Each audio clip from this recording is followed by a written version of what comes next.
August 15th, 2005 was supposed to be the best day of Ashley Massaro's life, but it turned out to be the beginning of the end for the former WWE star.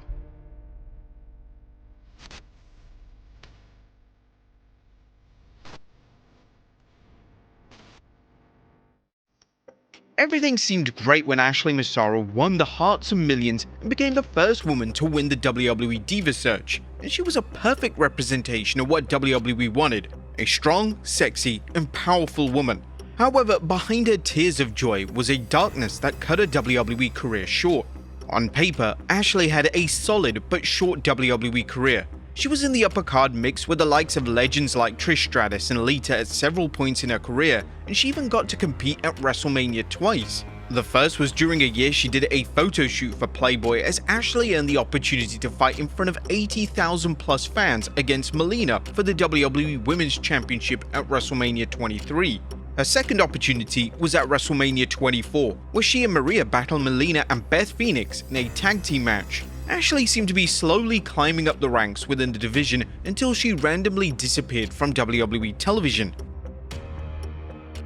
On July 9th, 2008, Ashley Massaro's fate was finally revealed. The first ever WWE Diva Search winner was released from her contract. Massaro posted on her MySpace page that she was taking some time away from the business to take care of her sick daughter Alexa. But some people found it strange that Ashley opted out of her contract instead of simply taking time off to take care of her then 7-year-old daughter. Sadly, the true reasoning behind Ashley's sudden departure was revealed over a decade after since making her debut. In 2016, the wrestling landscape had completely changed, but so had Ashley Massaro's life. Other than fan conventions, Ashley was done as a wrestler. The damaging effects that she suffered within the business had a huge impact within her life. It was in November 2016 that Ashley Massaro joined 50 plus wrestlers to file a class action lawsuit against WWE. The infamous lawsuit had legendary names such as Jimmy Superfly Snuka, Joseph Road Warrior Animal Laurinaitis, and Paul Orndorff as some of the plaintiffs, who claimed that the company was responsible for the repeated head trauma that led to long-term neurological damage. Though Ashley's sudden WWE departure was strange, the former WWE superstar joining the lawsuit came as a huge shock, since there were never any reports about her suffering any damage that led to her stepping away from the ring permanently. Ultimately, the lawsuit was dismissed in 2018 due to claims being labeled as frivolous or surpassing the statute of limitations. An appeal for the lawsuit was filed 2 years later, but sadly, Ashley Massaro wasn't to participate in the appeal for one major reason.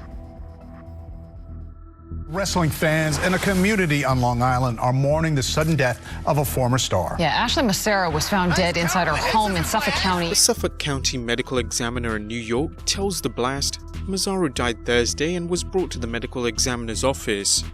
Law enforcement sources tell us a rescue call came in at 5:23 a.m. to her home in Smithtown and was transported to a local hospital where she passed away. According to the dispatch audio obtained by The Blast, officials initially responded to an unconscious female and administered CPR on the way to the hospital. Corey Graves posted a tweet saying he didn't know her well, but he was around her recently and said that she was great to be around. She's very bright, but he then talked about how the sadness and the hopelessness can be very real, and it helps to talk to somebody and tell them you love them. Ashley Marie Massaro passed away on May 16, 2019, and no one saw it coming, as the 39-year-old actually sent out a tweet a day before her death responding to fan mail. Nothing seemed out of the ordinary.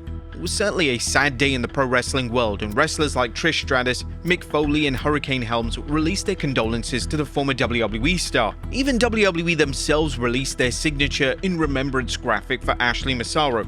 But Ashley's death only opened the floodgates to the true horrors regarding her brief time in the company. This is because Ashley's lawyers Konstantin Kairos released a damning affidavit that Massaro submitted to the court during the lawsuit. The details revealed a grim reality of Ashley's time in the promotion, which highlighted that the former WWE star wasn't even supposed to be wrestling in the first place. The first 2 pages of the affidavit revealed that WWE had forced her to wrestle without any sort of training. Her was given an option to either take the $250,000 prize money and serve as the face of the women's division instead of working as a wrestler. She would accept the non-wrestling role, and a deal should have seen the former WWE star working as a spokesmodel for a year. However, the following week, Ashley was thrown into the lion's den, and she was forced into a wrestling match without any training whatsoever. Ashley was allegedly working 4 to 5 shows per week without any sort of training. Unsurprisingly, she sustained a number of injuries. Ashley even revealed that she asked Stephanie McMahon if she could go to WWE's developmental promotion Ohio Valley Wrestling to receive proper training, and Stephanie supposedly said no. According to the Diva Search winner, Stephanie told her that taking her off television would result in Ashley losing her spot on the roster. So Ashley continued to wrestle without any sort of training. The lack of training resulted in multiple concussions and numerous injuries such as a hairline fracture and a couple of back injuries that resulted in her being diagnosed with herniated discs in C4 and C5 of her vertebrae. Ashley details several nasty injuries in the affidavit that resulted in her career being cut short. However, most of the misery from her time in WWE supposedly came from the big man himself, Vincent Kennedy McMahon. The affidavit also touched on Vince's lust for women, and it's no secret that Vince wasn't afraid to chase anything with a skirt. In fact, the former WWE CEO's downfall is all due to his uncontrollable lust that has resulted in him allegedly paying $12 million to 4 women due to sexual assault allegations. Ashley recalled witnessing him making out with various divas in the locker room, but he never paid attention to the former WWE star. But then a Playboy issue came out. Suddenly, Vince started noticing Ashley. She notably described one incident where Vince was trying to get her alone in a hotel room. On one of these occasions, Vince was attempting to get me alone with him in his hotel room late at night, and I felt extraordinarily uncomfortable. He began calling the hotel room phone and my cell phone non-stop. I called the then WWE executive producer Kevin Dunn to explain the situation, and he said I should tell Vince I was not feeling well and I would see him on TV the next day, so I did. However, Vince wasn't a man that could take no for an answer. Once Ashley made it clear that she wasn't interested in him, then that's when he decided to punish the former WWE star. Ashley accused Vince of trying to sabotage her career. The former WWE chairman started writing promos for the WWE Diva, and those promos had only one intention in mind: to make Ashley look as bad as possible. However, despite how uncomfortable Ashley's final years were in WWE, Massaro revealed a startling incident that didn't compare to any of her struggles that we mentioned. This came during a tour in Kuwait back in 2007. During this time, WWE did their annual Tribute to the Troops tour at the end of the year, and Ashley was one of the 4 wrestlers who was able to go on the 2-week tour to Afghanistan, Kuwait, and Saudi Arabia. But Ashley vividly detailed her horrific trip in Kuwait, where the former WWE star claimed that she was drugged and raped on a military base. A man appeared in the sickbay dressed in an orange t-shirt and cargo shorts, and I had heard others comment that it was his birthday. He represented himself as a US Army doctor, but I observed that all the other doctors at the facility had been wearing scrubs, so I do not know whether this was true. He was with a woman who was dressed in full military fatigues. While I was still in the sickbay, he approached me and almost immediately administered an IV of an unknown substance on my other arm. Almost immediately after, the alleged doctor and the woman in fatigues moved me into a room that did not appear to be a treatment room and placed me on a table. The woman guarded the door while the man proceeded to inject me with a drug that caused me to be unable to move my body or to scream. The man then proceeded to violently rape and sodomize me. I was completely helpless to defend myself against this attack, as the drug he injected rendered me temporarily paralyzed. Despite being unable to control my movements, I remained fully conscious for every second of the attack. I felt excruciating pain as a result of this man penetrating me by force and against my will, in a violent and aggressive manner while I was completely defenseless. Each second that went by was excruciating, and I've never felt more helpless or been more terrified in my entire life. The experience was a living nightmare.